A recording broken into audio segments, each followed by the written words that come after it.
Hi hello ಎಲ್ಲರಿಗೂ ನಮಸ್ಕಾರ. ನನ್ನ ಕಾಲ್ಪನಿಕ ಕಥಾಲೋಕ ಯೂಟ್ಯೂಬ್ ಚಾನಲ್ಗೆ ಸ್ವಾಗತ. ಇನ್ನು ಯಾರೆಲ್ಲ ಸಬ್ಸ್ಕ್ರೈಬ್ ಆಗಿಲ್ವೋ ಬೇಗ ಬೇಗ ಸಬ್ಸ್ಕ್ರೈಬ್ ಆಗಿ, ಹಾಗೆ ಮುಂದಿನ ಅಪ್ಡೇಟ್ಸ್ ಗಳಿಗಾಗಿ ಬೆಲ್ ಐಕನ್ ಅನ್ನು ಒತ್ತುವುದು ಮರೆಯದು. 1 ವರ್ಷದ ಮುಂಚೆ. ಸ್ಥಳ ಸಣ್ಣ ನಗರ, ವಸಂತನಗರ. ಕಗ್ಗತ್ತಲು, ಒಂಟಿ ಮನೆ. ವರುಣನ ಆರ್ಭಟದಿಂದ ಎದೆ ಜಲ್ಲೆನ್ನಿಸುವ ಸದ್ದು ಜೋರಾಗಿತ್ತು. ಯಾರೋ ಒಂದೇ ಸಮನೆ ಕೂಗಾಡುತ್ತಿರುವ ಶಬ್ದ. ಎಂಥವರನ್ನಾದರೂ ಬೆಚ್ಚಿ ಬೀಳಿಸುವುದರಲ್ಲಿ ಅನುಮಾನ ಬೇಡ. ಆ ರೂಮಲ್ಲಿ ಗುರುಗಳೇ ಎಂದು ಕೈ ಮಾಡಿ ತೋರಿಸಿದ್ಲು ಆ ಯುವತಿ. ಕೈಯಲ್ಲಿ ಮಂತ್ರದಂಡೆ ಹಿಡಿದು ಶಿವನ ನಾಮ ಸ್ಮರಣೆ ಜೊತೆಗೆ ವಿಭೂತಿ ಕೈಯಲ್ಲಿ ಮುಷ್ಟಿ ಮಾಡಿ ಸ್ವಾಮೀಜಿಯೊಬ್ಬ ಆ ಕೋಣೆಗೆ ಹೋಗಿದ್ದ. ಹೋದವನ ಕಣ್ಣಿಗೆ ಬಿದ್ದದ್ದು ತಿರುಗಾ ಮುರುಗ ಕಾಲುತ್ತಾ ಒಂದು ಹೆಣ್ಣಿನ ಆಕಾರವಿರುವ ಆಕೃತಿ. ಸ್ವಾಮಿಯನ್ನು ನೋಡಿ ಗೋಡೆ ಮೇಲಾರಿ ಕೂತ ಪೂತ ತನ್ನ ಮಾತು ಶುರು ಮಾಡಿತ್ತು. ಬೇಡ, ನನ್ನೇನು ಮಾಡಬೇಡ, ನನಗೆ ನ್ಯಾಯ ಸಿಗೋವರೆಗೂ ನಾನು ಹೋಗಲ್ಲ ಎಂದು ಅಲ್ಲಿದ್ದ ಕೆಲವೊಂದು ವಸ್ತುಗಳನ್ನ ಬೀಳಿಸಲು ಸ್ವಾಮೀಜಿ ಕೂಡ ತನ್ನ ಶಕ್ತಿ ಪ್ರಯೋಗಿಸುತ್ತಾ, ಈ ಮನೆ ಒಡೆಯನ ಪ್ರಾಣ ತೆಗೆದುಕೊಂಡ ನಿನ್ನನ್ನ ಬಂಧಿಸದೆ ಬಿಡಲ್ಲ ಎನ್ನುತ್ತಾ ವಿಭೂತಿ ಎರಚಿದ್ದ. ಮೇಲಿಂದ ಅರಚುತ್ತಾ ಢೊಬಕ್ಕೆಂದು ಬಿದ್ದ ಆತ್ಮ ತನ್ನ ಕ್ರೂರ ಮುಖ ತೋರಿತ್ತು.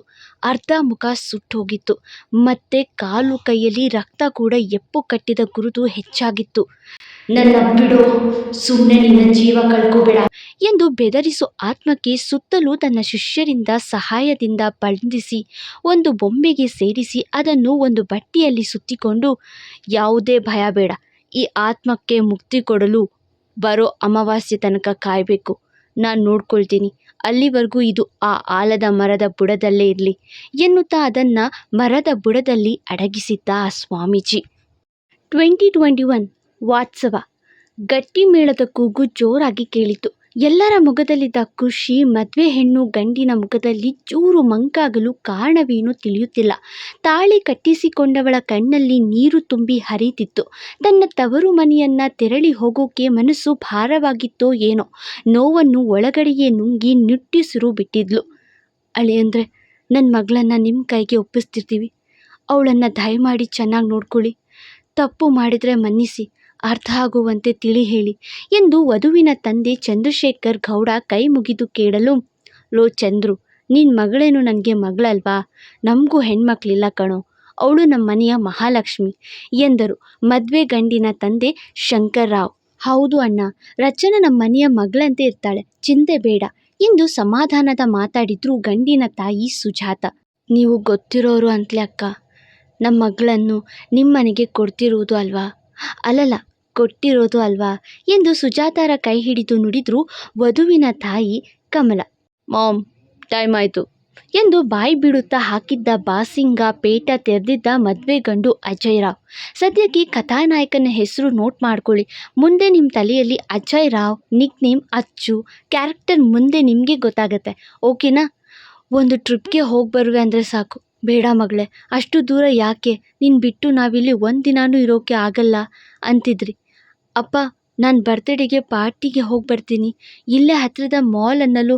ಬೇಡ ಮಗಳೇ, ರಾತ್ರಿ ಲೇಟ್ ಆದರೆ ನಿನ್ನ ಜೊತೆಗೆ ಯಾರು ಬರ್ತಾರೆ, ಕುಡಿದು ಕುಪ್ಪಳಿಸಿದ್ರೆ ಎಂದು ತಡಿತಿದ್ರಿ. ಹೀಗಿರುವಾಗ ಯಾರೂ ತಿಳಿದವರ ಜೊತೆಗೆ ಮದುವೆ ಮಾತ್ರ ಹೇಗೆ ಮಾಡಿಸಿ ಕಳಿಸ್ತೀರಿ ಎಂದು ಮನಸ್ಸಲ್ಲೇ ಪ್ರಶ್ನಿಸುತ್ತಾ ನಿಂತಿದ್ಲು ಮದುವೆ ಹೆಣ್ಣು ರಚನಾ. ಹೌದು, ನನ್ನ ಕಥೆಯ ನಾಯಕಿ ರಚನಾ ಗೌಡ, ನಿಕ್ ನೇಮ್ ರಚ್ಚು. ಸದ್ಯಕ್ಕೆ ಬೇಜಾರಲ್ಲಿ ಅಳ್ತಿದ್ದಾಳೆ ಕಣ್ರಿ, ಮುಂದೆ ನಿಮಗೆ ತಿಳಿಯುತ್ತೆ ಆಯ್ತಾ? ಆಯಿತು ಅಳಿಯಂದ್ರೆ, ಅವಳಿಗೆ ಸೀರೆ ಬದಲಿಸೋಕೆ ಸಮಯ ಕೊಡಿ, ನಾವು ಕಾರ್ ತರಿಸ್ತೀವಿ ಎಂದು ಹೋದರು ಚಂದ್ರು. ಡ್ಯಾಡ್, ನಾನು ಹೋಗಿ ರೆಡಿಯಾಗಿ ಬರ್ತೀನಿ, ಟೈಮ್ ಇಲ್ಲ ಎಂದು ಹೋದನು ಅಜಯ್. ಅರೆ, ಯಾಕಿಷ್ಟು ಅರ್ಜೆಂಟ್ ಅಂತಾನಾ? ನನಗೂ ಗೊತ್ತಿಲ್ಲ, ನೋಡೋಣ ಮುಂದೆ.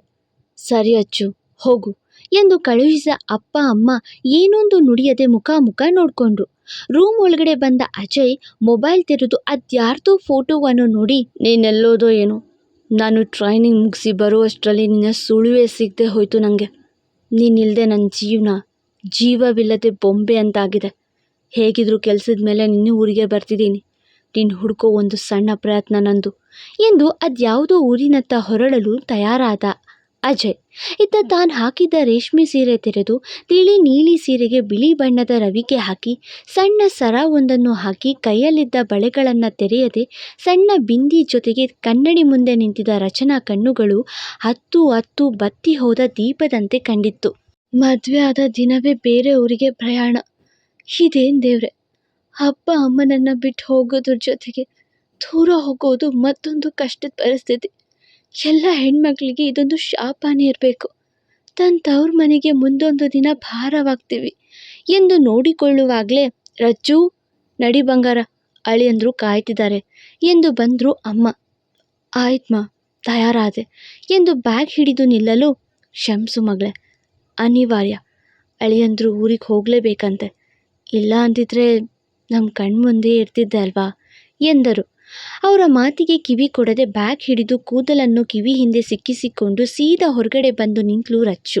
ಅದಾಗಲೇ ಅಜಯ್ ಕಾರ್ ಕೀ ಹಿಡಿದು ಅಪ್ಪ ಅಮ್ಮನ ಜೊತೆ ಮಾತಾಡ್ತಾ ನಿಂತಿರಲು ಮಗಳ ಕೈಯಿಂದ ಬ್ಯಾಗ್ ತೆಗೆದುಕೊಂಡ ಚಂದ್ರು ಕಾರ್ ಡಿಕ್ಕಿಯಲ್ಲಿ ಇಡುತ್ತಾ, ಹೋಗ್ಬಾ ಮಗಳೇ, ಆಗಾಗ ಕರೆ ಮಾಡು, ನಿನ್ನ ಮಿಸ್ ಮಾಡ್ಕೋತೀವಿ ಎಂದು ತಲೆ ಸವರಲು, ಕಳುಹಿಸಿಕೊಡಿ ಅಂತ ನಾನೇನು ಕೇಳಿರಲಿಲ್ಲ ಅಲ್ವಾ ಅಪ್ಪ, ನೀವೇ ಕಳಿಸ್ತಾ ಇರೋದು, ಈಗ ಮಿಸ್ ಮಾಡ್ಕೊಳ್ಳೋ ಮಾತು ಯಾಕೆ ಎಂದು ಅಸಡ್ಡೆ ತೋರಿದ್ಲು ರಚನಾ.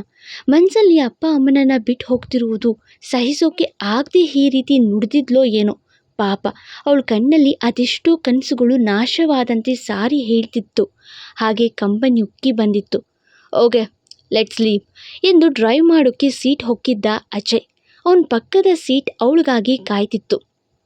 ಹೋಗಿ ಬರ್ತೀನಿ ಅಪ್ಪ ಅಮ್ಮ ಎಂದು ಮನಸ್ಸಲ್ಲೇ ಹೇಳ್ತಾ ಒಮ್ಮೆ ಅವರಿಬ್ಬರ ಅಪ್ಪಿ ಜೋರಾಗಿ ಅತ್ಬಿಟ್ಲು ರಚನಾ.